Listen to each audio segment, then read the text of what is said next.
ప్రకారం వీళ్ళంతా సూత వంశస్థులు. ఏంటంటే ధృతరాష్ట్రుడికి వాళ్ళని ఏమంటారు, సారథి, రథసారథి కూడా. పూర్వకాలం ఏంటంటే అశ్వాలు, గుర్రాలు అదొక పెద్ద శాస్త్రం. ఎందుకనంటే వాటిని చాలా వాటికి ఉపయోగించేవాళ్ళు గుర్రాలని. మామూలుగా వాస్తవంగా ఏంటంటే గుర్రాలు అనేటువంటి జంతువు ఏదైతే ఉందో అది భారతదేశంలో వాస్తవంగా జాతి లేదు. గుర్రాలు అనేటువంటివి భారతదేశంలో వాటికి ఆరంభం లేదు. అవన్నీ కూడా అరేబియా నుంచి వచ్చినటువంటివి. అవన్నీ అరేబియన్ హార్సెస్ అంటారు అన్నమాట. అక్కడి నుంచి ఆ గుర్రాల జాతి అనేటువంటిది అక్కడ మొదలైంది. కాబట్టి అవన్నీ అన్ని దేశాలకి తర్వాత వాటిని తీసుకుని వెళ్ళారు. వాటి బ్రీడ్స్ అనేక రకం వచ్చాయి. అయితే వాటి ఆలనా పాలనా చూసుకోవడం అనేటువంటిది అదొక పెద్ద శాస్త్రం. అది తెలిసి ఉండాలి. దాన్ని ఎలా మచ్చిక చేసుకోవాలి, దాని మీద ఎలా కూర్చుని హార్స్ రైడింగ్ చేయాలి, తర్వాత వాటిని రథాలకి పూనిస్తే ఆ రథాలను ఎలాగ నడపాలి, ఇదంతా కూడా ఆ వర్గం వాళ్ళు చూసుకునేవాళ్ళు అనమాట. కాబట్టి ఈయన కూడా ఎవరు, ఆ వంశానికి చెందినటువంటి వాడే సంజయుడు. చక్కగా రథసారథ్యం తెలిసినటువంటి వాడు. అంతేకాకుండా ఏంటంటేనండి, ఆ రోజుల్లో ఎవరైతే రథసారథులు ఉన్నారో వాళ్ళు విచిత్రంగా రాజులకి చక్రవర్తులకి సలహాదారులుగా కూడా ఉండేవారు. వాళ్ళు సలహాలు ఇచ్చేటటువంటి వాళ్ళు, అత్యంత నమ్మకంగా ఉండేవాళ్ళు అన్నమాట. రాజులు కూడా ఏదైనా వాళ్ళకు ముఖ్యమైనటువంటి కార్యాలను చక్కబెట్టాల్సి వస్తే వాళ్ళకి చెప్పుకునేవాళ్ళు అనమాట. నువ్వు వెళ్ళి చేసిరా అని చెప్పేవాళ్ళు. అంత నమ్మకంగా ఉండేవాళ్ళు. సంజయుడు కూడా వాళ్ళ నాన్న దగ్గర నుంచి నేర్చుకున్నటువంటి, గవల్గనుడి దగ్గర నుంచి నేర్చుకున్నటువంటి ఈ రథసారథ్యం ఏదైతే ఉందో దాన్నే నమ్ముకున్నటువంటి వాడు. చక్రవర్తికి ఈయన దగ్గరగా ఉన్నటువంటి వాడు, నమ్మకస్తుడు. ధృతరాష్ట్రుడికి ఆయనకి స్వయంగా వ్యాసుల వారు ఇచ్చినటువంటి వరం ఆ దివ్య దృష్టి. దాంతో ఉన్నది ఉన్నట్టు, చూసింది చూసినట్టు, ఏం జరిగిందో, ఏం మాట్లాడారో. విచిత్రం ఏంటంటేనండి, ఇదే సంజయుడు ధృతరాష్ట్రుడిని అనేక సందర్భాల్లో అనేక చివాట్లు పెట్టాడు. ఇంతకుముందు నీకు బుద్ధుందా లేదా, ధర్మం గెలుస్తుందని తెలియదా, నీ కొడుకుల్ని ఎందుకు నువ్వు కంట్రోల్ చేయవని తిట్టాడు ఇంతకుముందు కథలో. నెంబర్ 1. నెంబర్ 2, భగవానుడు వాళ్ళ పక్షంలో ఉన్నాడని తెలుసు కదా, భగవానుడు వాళ్ళ పక్షంలో ఉంటే వాళ్ళు గెలుస్తారని తెలుసు కదా, ఈ విషయం నీ కొడుకులకు ఎందుకు చెప్పలేకపోతున్నావు అని సంజయుడు ధృతరాష్ట్రుడిని తిట్టాడు ఇంతకుముందు. అయినా కానీ ధృతరాష్ట్రుడికి బుద్ధి రాలేదు. అదే సంజయుడు ఇప్పుడు మళ్ళా చెప్తున్నాడు అనమాట. పోతే పోయింది పో, యుద్ధానికి వచ్చింది కాబట్టి ఇంకేం చేయలేం, వదిలేసాం అనుకున్నాడు ఆయన. ఇప్పుడు యుద్ధంలో ఏం జరిగిందో చెప్పబోతున్నాడు అనమాట. అయితే ఇక్కడ మనం ఇంకొక విషయం మళ్ళా వెనక్కి వెళ్దాం. ఇది ఎన్నో రోజు, ఇప్పుడు ఇది ఎన్నో రోజు, 10వ రోజు. 10వ రోజే. కానీ జరిగింది ఏంటి, 10వ రోజు పడిపోయిన తర్వాత అడిగినటువంటి ప్రశ్నకి మొదటి రోజు ఏం జరిగింది అని అడుగుతున్నాడు. అసలు ఏం జరిగింది కాబట్టి ఇప్పుడు ఏం చెప్పాలి, 10వ రోజు ఏం జరిగిందో చెప్పడం కాదు, మొదటి నుంచి చెప్పుకుంటూ రావాలి. ఇప్పుడు సంజయుడికి పెద్ద పని, 10 రోజులు కామెంటరీ చెప్పాలి ఇప్పుడు ఆయనకి. అసలు 10 రోజుల క్రితం ఏం జరిగింది, యుద్ధం మొదలలో ఏం జరిగింది, అక్కడి నుంచి చెప్పుకుంటూ రావాలి. ఆ రోజున ఏం జరిగింది 10 రోజుల క్రితం, ఇదిగో ఇది జరిగింది. ఎవరు, దుర్యోధనుడు ఆచార్యుడి దగ్గరికి వెళ్ళి ఈ విధంగా చెప్పాడు, సంజయుడు చెప్పాడు. చూడండి, ఇంతకుముందు అజ్ఞానంలో ఉన్నటువంటి వాడు కాబట్టి ఆయనకి ధృతరాష్ట్రుడు అని పేరు పెట్టారు. ఈయనెవరట, సంజయుడు, సమ్యక్ జయుడు, జయించినటువంటి వాడు. దేన్ని జయించినటువంటి వాడు, తన ఇంద్రియాల్ని జయించినటువంటి వాడు, తన మనోబుద్ధుల్ని జయించినటువంటి వాడు, అజ్ఞానాన్ని జయించినటువంటి వాడు, తన మీద తనకి ఆధిపత్యం ఉన్నటువంటి వాడు సంజయుడు. కాబట్టి ఇంద్రియ నిగ్రహం, మనో నిగ్రహం, ఈ రెండు కూడా చాలా ముఖ్యమైనటువంటివండి. వేదాంతపరంగా చూసినప్పుడు ఒక అధికారికి ఉండాల్సినటువంటి లక్షణాలు శంకరాచార్యులు వారు ఏవైతే చెప్పారో వాటిల్లో చెప్పబడినటువంటి అన్నమాట. శమ, దమ, ఉపరతి, శ్రద్ధ, సమాధాన, తితీక్ష, ఇవన్నీ కూడా చెప్పారు అక్కడ. విచక్షణ, వివేచన, వైరాగ్యం, ముముక్షుత్వం, ఇవన్నీ కూడా చెప్పారు. కాబట్టి ఈ లక్షణాలన్నీ ఉన్నటువంటి వాడు ఏమవుతాడు, తన్ని తాను జయించినటువంటి వాడు అవుతాడు. మనం ఏమనుకుంటామంటే ప్రపంచాన్ని జయిద్దామని ప్రయత్నం చేస్తాం. వేదాంతంలో ప్రపంచాన్ని కాదండి జయించాల్సింది, మన మీద మనం జయం అనేటువంటిది పొందగలగాలి. ఎందుకంటే మన లోపల ఉన్నటువంటి అట్రాక్షన్స్, మనం ఈ ప్రపంచంలోకి వెళ్ళిపోతూ ఉంటాం, ఈ ప్రపంచం అట్రాక్షన్లో పడిపోతూ ఉంటాం, మన ఇంద్రియాలన్నీ వెళ్ళి అన్నీ కావాలని అడుగుతుంటాయి. వాటిని వెనక్కి తీసుకురాగలిగినటువంటి శక్తి ఎప్పుడు వస్తుందంటే మన మనసు మీద, మన ఇంద్రియాల మీద మనకి నిగ్రహం ఉన్నప్పుడు మాత్రమే. ఆ జయాన్ని సంపొందినటువంటి వాడు కాబట్టి సంజయుడయ్యాడు. ఈయన ఎప్పుడు శాంతంగా ఉంటాడు, మృదుస్వభావి, గట్టిగా మాట్లాడాయన, శాంతంగా మాట్లాడతాడు. అటువంటి వాడు చెప్పినటువంటి మాట ఏంటి? దుర్యోధనుడు వెళ్ళి ఆచార్యుల వారి దగ్గరికి వెళ్ళి ఇదం వచనం అబ్రవీత్, ఈ విధంగా చెప్పడం మొదలుపెట్టాడట.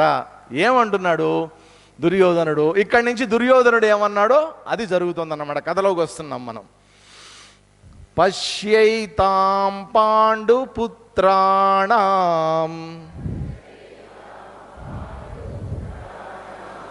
ఆచార్య మహతీం చమూం వ్యూఢాం ద్రుపదపుత్రేణ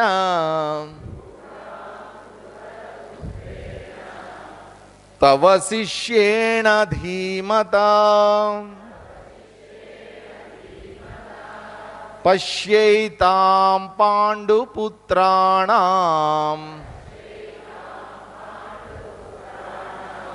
ఆచార్య మహతీం చమూం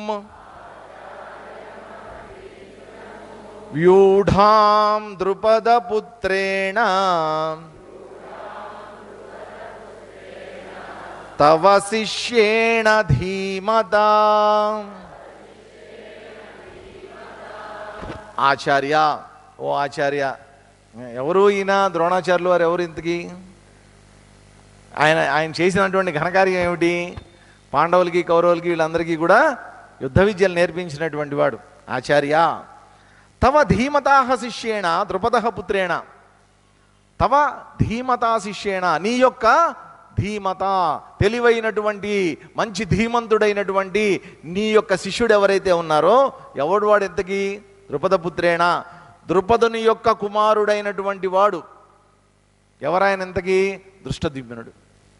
ఆయన చేత ఎవరైతే పాండుపుత్రాణం ఏతాం మహతీం చమూం పశ్య, ఆయన చేత వ్యూహం చేయబడినటువంటి పాండవుల యొక్క మహతీం చమూం, గొప్పదైనటువంటి ఈ సైన్యం ఏదైతే ఉందో, పాండవుల యొక్క సైన్యం ఏదైతే ఉందో దాన్ని పశ్య, చూడొకసారి అని ఎవరికి చెప్తున్నాడు? ఆచార్యుల వారికి చెప్తున్నాడు. చూడు, తవ శిష్యేణ. ఎంత శ్లేషం ఉందో చూడండి దాంట్లో. ఏమంటున్నాడు ఆయన? నీ శిష్యుడు. ఎందుకనంటే కురువంశంలో చాలామంది ఆయన దగ్గర యుద్ధాలు నేర్చుకున్నటువంటి ద్రుపద పుత్రుడు అయినప్పటికీ కూడా ఈయన దృష్టద్యుమ్నుడు ఎవడు? ద్రుపద పుత్రుడు. ద్రౌపదికి ఒక రకంగా చెప్పాలంటే కవల పిల్లలు అనమాట, బ్రదర్, ట్విన్ బ్రదర్. ఆయన ఇక్కడ దృష్టద్యుమ్నుడు అన్నారు. ఆయన ఇక్కడ ఆయన ఏర్పరిచినటువంటి వ్యూహం. ఎందుకనంటే దృష్టద్యుమ్నుడు ఎప్పుడు కూడా ఆయన దగ్గర ఒక విచిత్రమైనటువంటి కెపాసిటీ ఉంది. ఏంటంటే యుద్ధ వ్యూహాలు ఏవైతే ఉన్నాయో అత్యంత నేర్పరితనంతో ఏర్పరచగలడు ఆయన. ఆయన పాండవుల పక్షంలో ఉన్నాడు. ఆయన ఏర్పరిచినటువంటి వ్యూహంలో పాండవులందరూ కూడా చక్కగా ఎక్కడ వాళ్ళు అక్కడ వాళ్ళ స్థానాల్లో రెడీగా ఉన్నారు. ఏమిటయ్యా ఆ రోజు జరిగినటువంటిది? మొదటి రోజు యుద్ధం, మొట్టమొదటి రోజు యుద్ధం ఇది. ఎవరి వ్యూహంలో వాళ్ళు ఉన్నారు. రకరకాల వ్యూహాలు వేస్తారండి, ఫార్మేషన్స్ అంటాం మనం ఇంగ్లీష్లో. అయితే ఫార్మేషన్స్, మిలిటరీ కొంచెం నాలెడ్జ్ ఉన్నటువంటి వాళ్ళకైతే తెలుస్తుంది అనమాట. ఎయిర్ ఫోర్స్లో వాళ్ళు వెళ్ళేటటువంటి ఫార్మేషన్స్, మిలిటరీ వెళ్ళే ఫార్మేషన్స్ రకరకాలుగా ఉంటాయి. పూర్వకాలం కూడా ఏంటంటే రకరకాలైనటువంటి ఫార్మేషన్స్, రకరకాలైనటువంటి వ్యూహాలను, ఎత్తుగడలను వేసుకొని వెళ్ళేవారు అనమాట. ఒక్కొక్క దానికి ఒక్కొక్క రకంగా ఉంటుంది. ఇవాళ ఏం చేశారు? మొదటి రోజున కాబట్టి పాండవులందరూ కూడా వజ్ర వ్యూహంలో వచ్చారు. వజ్ర వ్యూహం మామూలుగానే వజ్రము అంటే అర్థం ఏంటంటే చాలా శక్తివంతమైనటువంటిది. ఒక వజ్రం తయారవ్వాలి అంటే భూమిలో ఎన్నో, అది మామూలుగా సైంటిస్టుల దగ్గరికి వెళ్ళి ఒక వజ్రాన్ని తీసుకొని వెళ్ళామనుకోండి, ఇది ఏంటయ్యా అని అడిగితే వాళ్ళు ఏమంటారు? కార్బన్ అండి అంటారు, దాన్ని బొగ్గు. కానీ మనకి వజ్రం అంటే చాలా ప్రెషియస్ స్టోన్, చాలా విలువైనటువంటి రాయి. ఎందుకని? అది చాలా గట్టిది. అది భూమి లోపల తయారవ్వాలంటే లక్షల సంవత్సరాలు పడుతుంది. అంత గట్టిగా ఉంటుంది. వజ్రాన్ని వజ్రంతోనే కొయ్యాలి అంటారు. అటువంటి వజ్ర సమానమైనటువంటి వజ్ర తుల్యమైనటువంటి ఒక వ్యూహంతో వాళ్ళు ముందుకొచ్చారు. దాంట్లో కౌరవులు కూడా ఏం చేశారంటే వాళ్ళ వ్యూహం కూడా పెట్టారు. ఏంటి? సర్వతోముఖ వ్యూహం. అన్ని వైపుల నుంచి దాడి చేయటం అనేటువంటి వ్యూహంతో వీళ్ళు వెళ్తున్నారు కౌరవులు. భీకరమైనటువంటి పోరు జరిగింది మొదటి రోజున. చాలా భీకరమైనటువంటి పోరు. అసలు భీష్మాచార్యులు వారి యుద్ధంలో కొన్ని వందల వేల మంది ఆయన శర పరంపరలో పాండవుల యొక్క సైన్యం పడిపోయింది కింద. అలా వదిలేరట బాణాలు మొదటి రోజున భీష్మాచార్యులు వారు. అందరూ భీష్మాచార్యులు యుద్ధం చేస్తుంటే అందరూ అలా చూస్తూ ఉండిపోయారట, యుద్ధం చేయడం మానేసి. అలాంటి యుద్ధం జరుగుతోంది అక్కడ. ఎందుకని? వ్యూహం అదంతా. ఆ వ్యూహం ఎవరి చేత రచింపబడింది? పాండవుల యొక్క వ్యూహం ఎవరి చేత రచింపబడింది? అయ్యా ఆచార్య, నీ శిష్యుడే చూడు, నీ శిష్యుడేమో పాండవ పక్షంలో ఉన్నాడు, నువ్వేమో మా పక్షంలో ఉన్నావు అని ఎత్తి పొడవటం అనమాట. తవ శిష్యేనా? నీ శిష్యుడే. మనం కూడా అప్పుడప్పుడు మీ వాడే. అలాగే ఇది కూడా నీ శిష్యుడే, నువ్వేమో మా పక్క ఉన్నావు. తవ శిష్యేనా? పోనీ వాడేమన్నా తెలివి తక్కువ వాడా? ధీమత, చాలా తెలివైనటువంటి వాడు, తీక్ష్ణమైనటువంటి బుద్ధి కలిగినటువంటి వాడు కాబట్టి ధీమత అని వర్ణించాడు. తవ శిష్యేనా, ఆయన చేత ఏర్పాటు చేయబడినటువంటి అత్యంత గొప్పదైనటువంటి వాళ్ళ సైన్యాన్ని చూడు. దీంట్లో మనం జాగ్రత్తగా గమనిస్తే ఏం కనిపిస్తోందో చెప్పండి మీరు. అర్జునుడు, ఈ దుర్యోధనుడు తెలిసో తెలియకో మహతీంచము అంటే గొప్పదైనటువంటి పాండవుల సైన్యాన్ని చూడు అని అంటున్నాడు. దాని అర్థం ఏంటి చెప్పండి? అక్కడ ఉన్నటువంటిది 7 అక్షౌహిణిలే. 7 అక్షౌహిణిలే అయినప్పటికీ కూడా 11 అక్షౌహిణుల సైన్యం తన వెనక ఉన్నప్పటికీ కూడా మహతీం జముం గొప్పదైనటువంటి సైన్యాన్ని చూడు, పాండవుల సైన్యాన్ని అని అంటున్నాడు. అంటే దాంట్లో అర్థం ఏంటి? పాండవుల సైన్యం కొద్దిగా ఉన్నప్పటికీ కూడా అది చాలా శక్తివంతమైనటువంటిది. మన దగ్గర సైన్యం పెద్దదైనప్పటికీ కూడా అది వేస్ట్ సైన్యం అని చెప్పకనే చెప్తున్నాడు ఆయన. చూడు. కాబట్టి దాంట్లో కూడా ఇంకా ఎవరెవరు ఉన్నారట? దాంట్లో ఈ పెద్ద లిస్టు చదివాడండి. ఎవరెవరు? అత్ర శూరా మహేశ్వాసా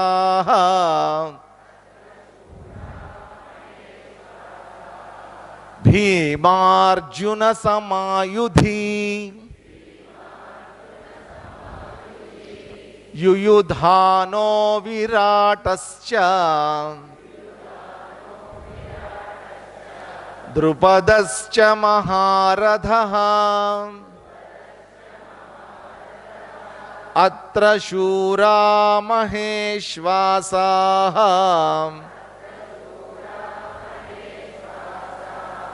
భీమార్జున సమాయుధి యుయుధానో విరాటశ్చ ద్రుపదశ్చ మహారథః. ఇక్కడ వాళ్ళ సైన్యంలో, పాండవుల సైన్యంలో అత్ర శూరాహ మహేశ్వాసాః, శూరులైనటువంటి వాళ్ళు అంటే పరాక్రమవంతులైనటువంటి వాళ్ళు, వ్యాలరస్ పీపుల్, పెద్ద పెద్ద వారియర్స్, గొప్ప గొప్ప శక్తివంతులైనటువంటి సుశిక్షితులైనటువంటి సైన్యం అక్కడ ఉంది. శూరాహ మహేశ్వాసాహ, వాళ్ళ దగ్గర పెద్ద పెద్ద ధనుస్సులు ఉన్నాయి. గొప్ప గొప్ప ధనుస్సుల్ని ఎక్కుపెట్టి యుద్ధం చేయగలిగినటువంటి వాళ్ళందరూ. ఎలాంటి వాళ్ళట? వాళ్ళందరూ కూడా భీమ అర్జున సమా. ఆ యుద్ధరంగంలో ఎలాంటి యుద్ధం చేయగలరంటే వాళ్ళు భీముడితోటి అర్జునుడితోటి సమానంగా యుద్ధం చేయగలిగినటువంటి వాళ్ళు వాళ్ళంతా. కాబట్టి పాండవ పక్షంలో అత్యంత శక్తివంతమైనటువంటి ఫోర్సెస్ ఏమన్నా ఉన్నాయి అంటే వాళ్ళిద్దరు ఎవరు? ఒకడు భీముడు, ఒకడు అర్జునుడు. వీళ్ళిద్దరు ఎక్స్పర్ట్స్. మామూలుగా ఏంటంటేనండి, ఆ రోజుల్లో వీళ్ళంతా ద్రోణాచార్యుల వారి దగ్గర శిష్యరికం చేసినటువంటి వాళ్ళే. కౌరవులు కానీ పాండవులు కానీ అందరూ ద్రోణాచార్యుల దగ్గర నేర్చుకున్నటువంటి వాళ్ళే. ఏంటంటే పూర్వకాలం క్షత్రియ వంశంలో యుద్ధ విద్యలు నేర్పించేవాళ్ళు. ఎందుకని? అది వాళ్ళ బాధ్యత. దేశం యొక్క పాలన చెయ్యాలి, దేశాన్ని రక్షించాలి, దుష్టుల్ని శిక్షించాలి, ఇదంతా వాళ్ళ యొక్క బాధ్యత. కాబట్టి వాళ్ళు శారీరకంగా దృఢంగా ఉండాలి. అంతేకాకుండా వాళ్ళ దగ్గర రకరకాలైనటువంటి ఆయుధాలు ఉపయోగించేటటువంటి నేర్పరితనం ఉండాలి. కాబట్టి ఆ యుద్ధ విద్యలన్నింటినీ కూడా రకరకాలైనటువంటి గురువుల్ని పెట్టి నేర్పింపజేసేవాళ్ళు ఆ రోజుల్లో. కురువంశం అంతా అప్పుడు కలిసే ఉన్నారు కాబట్టి అందరికీ కలిపి ఒకటే ఆచార్యుడు ద్రోణాచార్యులు వారు. అయితే వీళ్ళల్లో ఎక్స్పర్ట్స్ అన్ని యుద్ధాలు నేర్చుకున్నప్పటికీ కూడా, ఇప్పుడు భీముడు ఉన్నాడు అనుకోండి, అతను గదాయుద్ధంలో ప్రావీణ్యత ఉన్నటువంటి వాడు అయినప్పటికీ భీముడికి కూడా కత్తి తిప్పడం వచ్చు, కర్ర సామవచ్చు, ధనుసు వేయడం వచ్చు, అన్నీ వచ్చు. అలాగే అర్జునుడికి కూడా అతను గద తిప్పగలడు, కర్ర తిప్పగలడు, కత్తి తిప్పగలడు, అన్ని యుద్ధాలు అతనికి వస్తాయి. ఏనుగెక్కి యుద్ధం చేయగలడు, అన్నీ వస్తాయి. కానీ ఒక్కొక్కళ్ళు ఒక్కొక్క దాంట్లో స్పెషలైజేషన్ అనేటువంటిది ఉంటుంది. మన పక్కనే ఉంది సాయినగర్, మొత్తం అంతా డాక్టర్లే కదా. కానీ ఒక డాక్టర్ గారి దగ్గరికి వెళ్ళి మీరు, సార్ కాలు నొప్పిగా ఉంది సార్, మోకాలు నొప్పిగా ఉంది సార్ అని అడిగామనుకోండి, ఆ డాక్టర్ గారు ఏమంటారంటే, సార్ నేను హార్ట్ డాక్టర్ అండి, మోకాలు డాక్టర్ గారు పక్క సందులో ఉంటారండి, అక్కడికి వెళ్ళండి అంటారు. బోత్ ఆర్ డాక్టర్స్, ఇద్దరు డాక్టర్లే, బట్ ఎక్స్పర్టైజ్. ఎవరు? ఒకళ్ళు ఆర్థోపెడిషియన్, ఇంకోళ్ళు హార్ట్కి సంబంధించిన వాడు. ఇక్కడ కూడా ఏంటి, వీళ్ళు ఒకళ్ళు గదాయుద్ధంలో నేర్పరి, ఒకళ్ళేమో ధనుర్యుద్ధంలో నేర్పరి. సో అటువంటి వాళ్ళిద్దరితో సమానమైనటువంటి వాళ్ళు కొన్ని వందల మంది ఉన్నారు అక్కడ. కేవలం వాళ్ళిద్దరే కాదు, వాళ్ళతో సమానమైనటువంటి వాళ్ళు. ఎంత భయంతో ఉన్నాడో చూడండి దుర్యోధనుడు. తన తన తన సైన్యాన్ని చూసి ధైర్యం లేదు, ఎదుటి సైన్యాన్ని చూసి ఒక రకమైనటువంటి పిరికితనంలోకి వెళ్ళిపోయాడు దుర్యోధనుడు. మామూలుగా మనం కూడా ఎక్కడి నుంచో వస్తున్నాం, ఇంటికి వెళ్తున్నాం, నడుచుకుంటూ వెళ్తున్నాం, కరెంటు పోయింది, చీకట్లో నడవాలి, ఎవరూ లేరు, రాత్రి 11, 12 అయింది టైము, ఒక్కడనే వెళ్తున్నా రోడ్డు మీద. వెళ్తుంటే అప్పుడు ఎలా ఉంటుంది చెప్పండి? రోజు వెళ్ళే రోడ్డే, రోజు వెళ్ళే సందులోనే వెళ్తున్నా, కాకపోతే ఒక్కడనే ఉన్నా. ఇవాళ కరెంట్ లేదు, చిమ్మ చీకటి. అప్పుడు ఎట్లా వెళ్తా?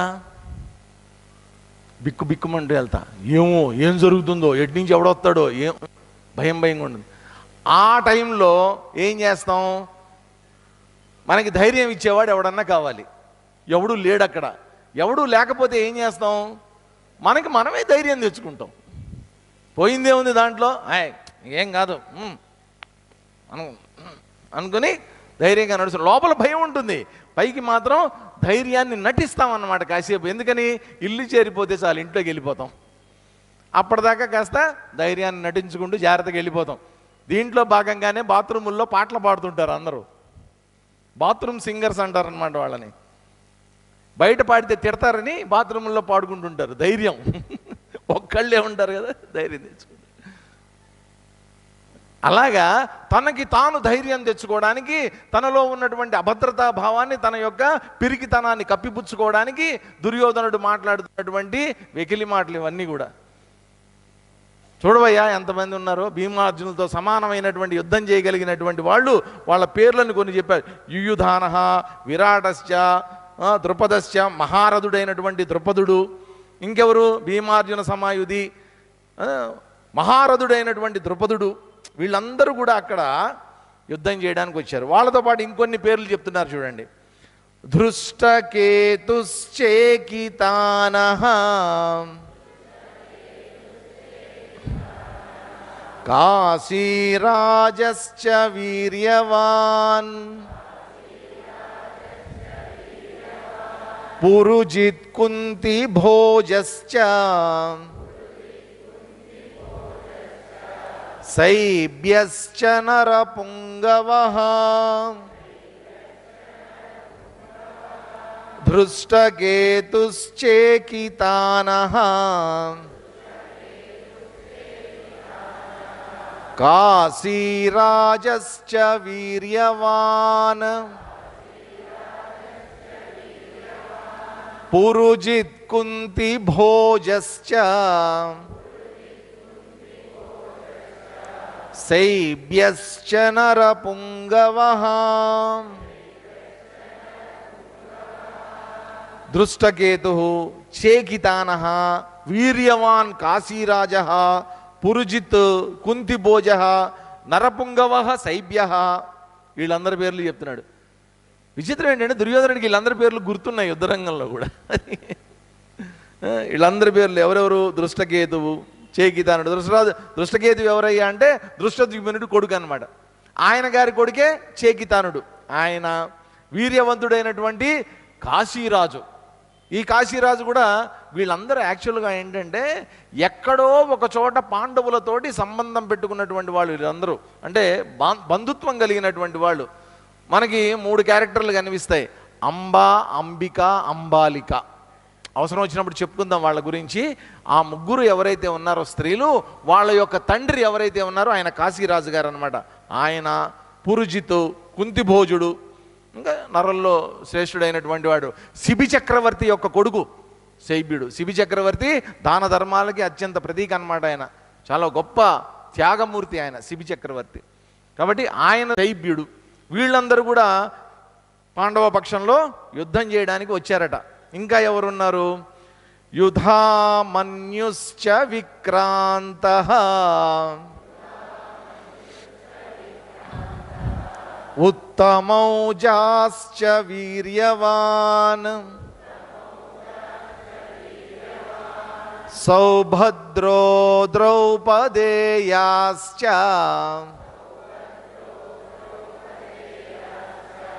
సర్వ ఏవ మహారథాః. యుధామన్యుశ్చ విక్రాంతః ఉత్తమౌజాశ్చ వీర్యవాన్ సౌభద్రో ద్రౌపదేయాశ్చ సర్వ ఏవ మహారథాః. చా అని ఎక్కడన్నా సంస్కృతంలో శ్లోకాల మధ్యలో వచ్చింది అంటే దాని అర్థం ఏంటంటే ఇంకా, కూడా, కూడా. ఇంకా ఎవరున్నారట? విక్రాంతః యుధామన్యు. విక్రాంతుడు అంటే అత్యంత పరాక్రమశాలి అయినటువంటి వాడు యుధామన్యుడు. ఆయనతో పాటు వీర్యవాన్ ఉత్తమౌజ, వీర్యవంతుడైనటువంటి వాడు, శక్తివంతుడైనటువంటి వాడు ఉత్తమౌజుడు. ఆయనతో పాటు యాక్చువల్గా ఏంటంటే వీళ్ళిద్దరు అన్నదమ్ములు. వీళ్ళిద్దరు ఎవరంటే ఈ ఉత్తమౌజుడును ఈ యుధామన్యుడు ఎవరంటే మామూలుగా యుద్ధరంగంలో మహారథులైనటువంటి వాళ్ళు ఎవరైతే ఉంటారో, గొప్ప యోధులు ఎవరైతే ఉంటారో వాళ్ళ రథాలకి రక్షణగా కొంతమంది ఉంటారు అటు ఇటు. ఎందుకంటే వాళ్ళని ప్రొటెక్ట్ చేస్తూ ఉంటారన్నమాట. ఇప్పుడు కూడా మనం చూస్తాం, ఎవరన్నా పెద్ద పెద్ద విఐపీస్ కానీ మినిస్టర్స్ కానీ వెళ్తున్నారనుకోండి, వాళ్ళతో పాటు ఎవరుంటారు? గన్మెన్స్ పక్కన గన్మెన్స్ని పెట్టుకుని ఉంటారనమాట. ఈవెన్ మిలిటరీ పీపుల్ కూడా వాళ్ళేం ఆయుధాలు పట్టుకోకపోయినా వాళ్ళ పక్కన సెక్యూరిటీ గార్డ్స్ గన్మెన్స్ ఎప్పుడు ఉంటారనమాట. ఆ కార్బన్స్, AK-47s పట్టుకొని NSG వాళ్ళు లేకపోతే బ్లాక్ క్యాట్ కమాండోసో వీళ్ళందరూ ఉంటారు. ఎందుకని? రక్షణ. ఎందుకంటే ఉత్తమమైనటువంటి స్థానంలో ఉన్న వాళ్ళకి ఏదో ఒక రకమైనటువంటి అపాయాలు జరుగుతుంటాయి కాబట్టి, ఆపదలు ఉంటాయి కాబట్టి వాళ్ళకి రక్షణగా కొంతమంది ఉంటారు. అర్జునుడికి రక్షణగా ఉన్నటువంటి వాళ్ళు వీళ్ళిద్దరు కూడా, యుధామన్యుడు తర్వాత ఉత్తమౌజుడు. అర్జునుడి యొక్క రథం ఉంటే ఆ కనుసన్ననంలో ఉంటారు వీళ్ళు ఎప్పుడు కూడా. అంటే వాళ్ళ అర్జునుడిని గమనిస్తూ ఉంటారనమాట. ఆ రథాన్ని రక్షణగా ఉంటారు, రక్షణ కవచంలాగా. వీళ్ళ వెనక ఒక సైన్యం ఉంటుంది, వీళ్ళ వెనక ఒక సైన్యం ఉంటుంది, కానీ అర్జునుడికి ప్రొటెక్షన్గా ఉంటారనమాట వాళ్ళిద్దరు. అలా ఉన్నటువంటి వాళ్ళు సౌభద్ర ద్రౌపదేయాశ్చ. సుభద్రా కుమారుడు. అర్జునుడికి సుభద్రకి పుట్టినటువంటి వాడు ఎవరు? అభిమన్యుడు కదా. అభిమన్యుడు అత్యంత పరాక్రమమైనటువంటి వాడు. అతి పిన్న వయస్కులో వెళ్ళి మరి యుద్ధరంగంలో పాల్గొని ఆ రోజు పద్మవ్యూహంలో ఆయన్ని ఇరికించేశారు. పద్మవ్యూహంలోకి వెళ్ళడమే కానీ బయటికి రావడం తెలియనటువంటి వాడు పాపం, ఆయన చిన్న వయసులో ఉన్నటువంటి వాడు. ఆ రోజు మొత్తం కౌరవులందరూ కూడా చుట్టుముట్టి బాణాల మీద బాణాలు వేసి ఒళ్ళంతా తూట్లు పడిపోయేలాగా బాణాలు వేసి, ఎందుకనంటే వాడొక్కడు చాలు అర్జునుడితో సమానమైనటువంటి యుద్ధం చేయగలిగినటువంటి వాడు. అర్జునుడికి ఎంత శక్తి ఉందో, అర్జునుడు ఎంత గొప్ప విలుకాడో అంత శక్తివంతుడు తను కూడా. అటువంటి వాడు అభిమన్యుడు పాపం పద్మవ్యూహంలో ఇరుక్కుపోతే మొత్తం అందరూ చుట్టుముట్టి బాణాలు వేసి ఒళ్ళంతా తూట్లు పొడి చేశారు.